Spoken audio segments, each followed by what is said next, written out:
As an operator or even a tour guide of a small shop like this, you want your customers to enjoy their experience out here. You want them to come home and talk to their friends and coworkers about what they saw today.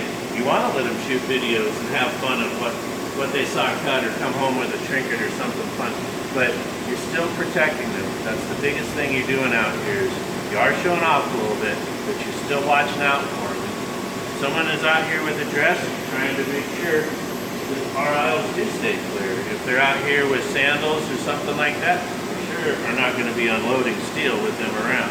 Even with steel toes or composite toes, that's not a guarantee you're not going to get hurt. When you bring somebody out here that's dressed in what we call civilian clothes, you want to be able to make sure that you take them where they're going to be safe. You stand them where they can watch and still see, but they're safe. And you're watching for just any of the things that might be, like if a tank is getting ready to lift, or somebody's going to start a press brake, or fire up a forklift, or the fume vent's going to start.